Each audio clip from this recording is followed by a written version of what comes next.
تانا لما غنا زلقوا بزح ጫው زول سوات اليوم نيري حجم بسبق يا خزارب دلي تدارار فعا ولا تقلاسه بونس ولا خا خبناتي نلعليها تحبن بتناتا مالتي طعمي فتيه تخصيصهم القربو ناتيا زيا خم زيا غيرتي ان مبالك تكون قاعد لكم زيا تفلط علي علوا زياده ግን ከዝነቃን ካባይ ሓገዝ ድሕርቲ ደሎ ኮይና ከዓ كحجز عن دخل ترى خدم فلا دخل بتاع زدنا ኤርትራን ዝረአዩ ዘለው ሓደሽቲ ፖለቲካውን ወታደራውን ጥፈታት ቀልብ ብዙሓት ስሒቦም ይርከቡ። ጠቅላይ ሚኒስትር አብይ አህመድ በአርሲው የኢትዮጵያ ኦርቶዶክስ ተዋሕዶ ቤተክርስቲያን ጥቃቱ ፈጻሚ ኦነግ ሸኔ መሆኑንም ገልጸዋል። ሰላም ኩራትን ፍታትን በይስብና ነዚያውን ካራቱን አዘራረብ ዛዕባ ሒዛ ቀሪብ ኣለኹ ኣጋይሽ ተዳኹም ሰብስክራይብ ምግባር ኣይትረስዑ እንዳበልኩ ተፈቲኹም ከዓ ላይክ ብምግባር እስካዕ ፍጻመ ሓበርኩም ጽንሑ እንዳበልኹ ሰናይ ጻንሒት ወፊርኩም በሰላም ተመለሱ መዋልኩም ነዊሕ እንጀራኩም ሰፊሕ ይግበሮ ብር እንዳበልኩም ተሐጉሱ ሓሳብ ልብኩም የስምረልኩም በሊዕኩም ጽገቡ አይነ አባይኩም ይደፈን ሰሱንም ወሽሕን ዋልታንኩም ሓዊ ሓብተ ይባሃልኩም ዓወትኩም ከም ሕፃ ባሕሪ ይኹን ማዕተብ ንኽሳድኩም ጣይታ ንኸብድኹም ኣይኽላእኹም عدمن طعناني هابكم عدكم يملسكم سلام أحوات كمل لكم دحنديكم أنا دحنا إكزابير مسجان بتانا لما أنا نازل أقوى بزح تشاو زول ساعات اليوم تم تشاو زول ساعات تحقق عرض عموم ساعات يوم بزح يقدشن تجريول أنا طعمهم كنا وري خليهم سكمج أرشا قدمت هزايك خني إذا قطع مختفلت وزقبوك مالتي ድምጽ ወጣት ድምጽ ህዝብ ይኮን ያስካ መጨረሻ ከቁጥሎ ላይ ቆርጾን ባይዘይ ሐቅ ስለዝኾነ ኻና ምንም ሐቅ እንድሕር ኮይኑ እግዚአብሔር ሆነ ይጸለቅ እግዚአብሔር ሆነ ሕግዚና ሐቅ ስለዚህ ሐቅ እዩ ይኸውለኩም ደለ ተስራህ ወስጥ ትክክለኛ ስራሕ እዩ ጭራሽ እንዴት ወፍልካቱ ለሰባት እንዲያው ከምን ዘዓብ ክፍሊት እንሄድ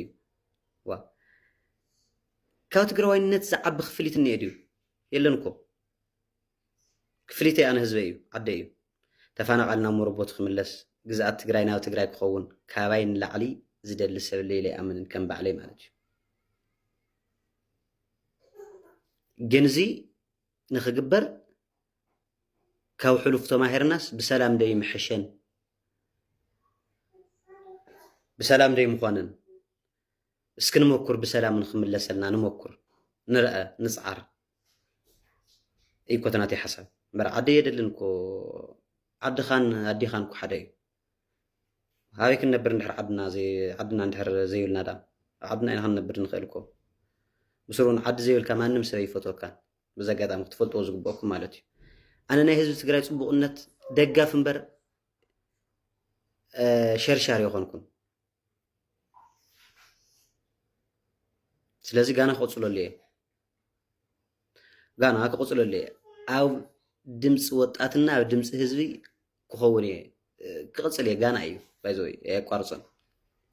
ارز طعمكم سات ارنا طعمكم كتنور تخليهم بزحونه يقدسلكم نغن بايزوي ناهم ملسخ مصيخ يمسلكم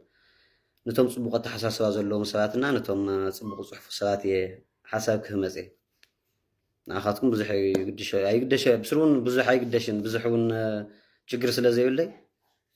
ደስ ወለኩም ክትውሉ ትፈልዩም ብዙሕ ጸገም የብለይ ወገን ህዝበይ ግን ዘለዓለም ክኾን ትግራይ ከባይ ዝፈትዋ የለን ትግራይ ፈትዋ ዓደይ ትግራይ ክትከውን ክትምዕብል ህዝበይ ሰላም ክኾን ዝተፋናቀለ ክምለስ ዝጠመየ ክጸግብ ዝተወቃ ክሕከም ይደሊ ያነ ሲድለት ይባይዙ ከውን ለዓል ደስታ ከውን ለዓል ክፍሊት ከዓ የለን እና ደቅኖ توم عرض عموم صلاة نتو تيك توك زي كوبلينج شير غور لي ريبورتي غور ولو شير كوبلينج ناغوركم كيعصو ناتكم دغاف يدلنيو توم عرض عموم صلاة ريبورتي غور ولو يو شير كوبلينج ناغوركم كيتعصو حاجزكم يدلنلو غانا قصليه بايزوي كقصليه دمص هزو كخون يلزلاله كاو تقراوينت زعب خفليت كعيلن كتفلطو زغبوكم تشاو شير بولو ودقنه ኤርትራን ዝረአዩ ዘለው ሓደሽቲ ፖለቲካውን ወታደራውን ንጥፈታት ቀልቢ ብዙሓት ስሒቦም ይርከቡ ኣባላት ሰራዊት ትግራይን ወታደራት ኤርትራን በኣካል ምርኻብ ከም ዝጀመሩ ዝበፅሐና ሓበሬታ ዘመላኸተ እንትኸውን ድሕሪ ሕዚ ንዝመፅእ ፍጻመ ብክልቲኦም ወገናት ምድላው ይግበር ከም ዘሎ እዩ ተገሊጹ ኣብ ዝቐረባ መዓልታት ዝወፀ ፍሉይ ናይ ቪድዮ መርትዖ ከም ዘረድኦ ኣባላት ሰራዊት ትግራይን ወታደራት ኤርትራን ከምኡውን ወታደራዊ መኮንናት ክልቲኦም ኣካላት ክራኸቡ ተራእዮም ኣለው እቶም ወታደራት ጽቡቕ ናይ ሕድሕድ ስምዒት ከም ዝነበሮም ዘመላኸተ እቲ ቪድዮ ሰላምታ ክለዋወጡን ኢድ ንኢድ ክጨባበጡን የመላኽት ቅድሚ 4 ዓመት ኣብቲ ዝነበረ ኩናት ብርቱዕ ጽልእን ምቅታልን ዝነበረ እኳ እንተኾነ እዚ ሕጂ ዝረአ ዘሎ ወታደራዊ ርክብ ግን ኣብ መንጎ ሰብ ስልጣን ትግራይን ኤርትራን ዓብይ ጥምረት ወይ ድማ ኣልያንስ ከም ዝተፈጠረ ዘርኢ ኮይኑ ኣሎ ቅድሚ ሕዚ ብዛዕባ እዚ ጉዳይ ተሓቲቱ መልሲ ዝሃበ ውድብ ሕወሓት እቲ ርክብ ህዝባዊ ርክብ ዳኣምበር ካብ ዝሓሊፎ ኣንጻር ዝኾነ ኣካል ዝተፈጠረ ወታደራዊ ይኹን ፖለቲካዊ ጥምረት ከም ዘይተፈጠረ ምግላጹ ኣይርስዓን ኣብ ዝሓለፉ 2 ዓመታት ኣብ መንጎ ሰራዊት ትግራይን ሰራዊት ምክልኻል ኢትዮጵያን ከም ሕጂ ምስ ሰራዊት ኤርትራ ተፈጢሩ ዘሎ ርክብ ክግበር ኣይተራእየን ክልቲኦም ሓይልታት ኣብ ዶባ ተምሓራን ትግራይን ተዋፊሮም ዋላ እኳ እንተሃለው ብሰንኪ ዘሎ ሓያል ወጥሪ ግን ዝኾነ ይኹን ርክብ ኣይተገብረን ምስቲ ኣብ ትግራይ ዘሎ ስጋት ኩናት ብዝተኣሳሰር ናይ ሰራዊት ትግራይ ኣርሚ 33 ኣዛዝ ዝኾነ ጀነራል ወልደ ጊዮርጊስ ተኽላይ ሸሪፎም ንወታደራዊ ስትራቴጂ ትግራይ ዝምልከቱ 3 ዓበይቲ ነጥብታት ከቕርብ እዩ ተራእዩ ትግራይ ኣብ ዝሕጂ እዋን ብዘይ ምንም ጥርጣረ ሓደሽቲ መሻርክቲ ከም ዘለዋ ዝገለጸ ጀነራል ሸሪፎም ኣብቲ ናይ 2013 ኩናት ኣንጻር ትግራይ ተሰሊፎም ዝነበሩ ሓይልታት ኤርትራ ሱዳን ፋኖ ከምኡውን ኦነግ ኣብ ዝግዘእ ኣብ ጎኒ ትግራይ ተሰሊፎም ከም ዘለዉ ኣመላኺቱ ኣብ ኣዲስ ኣበባን ዓፋርን ኮይኖም ምስ ጸላኢ ዝሰርሑ ዘለው ሸፋቱን ባንዳታትን ከም ዘለው ዝጠቐሰ እቲ ጀነራል እቲ ኣብ ኣዲስ ኣበባ ዘሎ ምምሕዳር ኣብይ ኣሕመድ ምስ ወደቐ እዞም ሰባት እዚኦም እውን ቀዳሞት ተሓተቲ ኮይኖም ከም ዝወድቁ ገሊጾሎም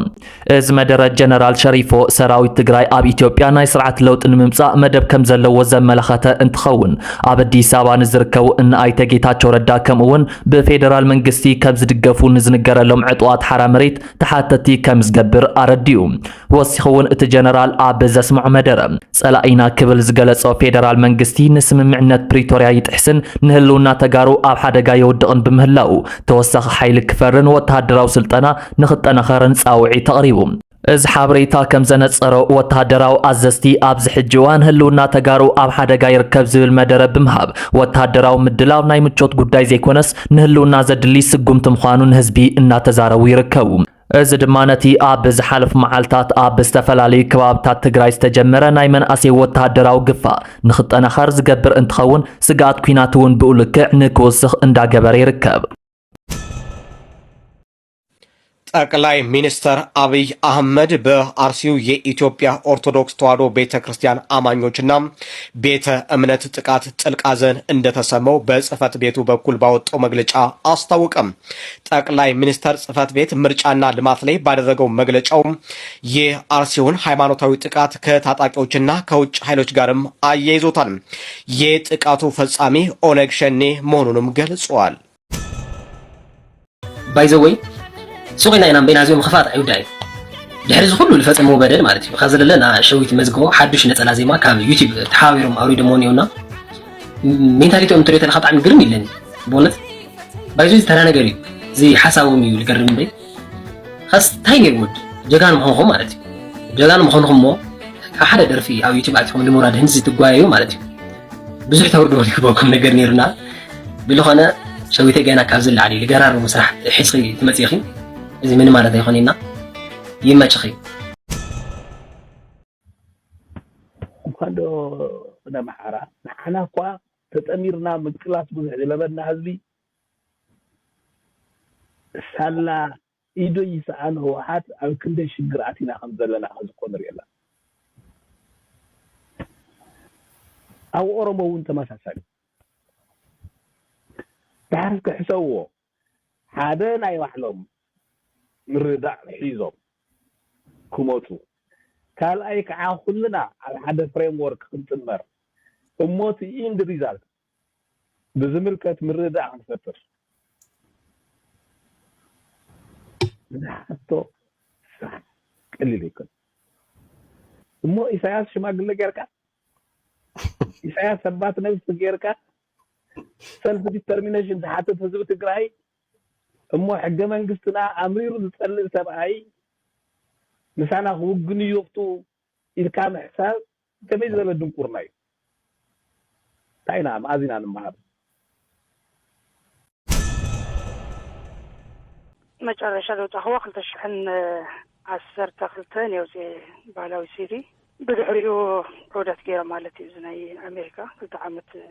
عودة كيرا وجنازي شو سرح لكم مرحتات كا سرح لكم خلت سلسة ناي سينجل درفتات كا السريحة من الوتاب قربا جيتات فنو قوني راي شويت كا ያው ኣነ ከዓ ሕጂ ሓንቲ ሲንግል ናይ መወዳእታ ደርፊ ማለት ካፍተን ዝሰደድክውን እዛ ሕጂ ቀረባ ዝተለኣኸስ ሊእኸለኹ ያው ሕጂውን ኣልበም ዜማታትን ግጥምታትን እንዳኣከብክ ያው ኣብ ምድላው ኢና ዘለና ኩላት ሸዊት ድርፍታት ታረቀ ከመይ ኸ ፈልጥዮ ቅድሜ ክብል ስለ ዝጸንሐ ትክክል መቼስ ቅድሜና ካብ ዘለዎ እንዲና ንሕና ብዙሕ ነገራት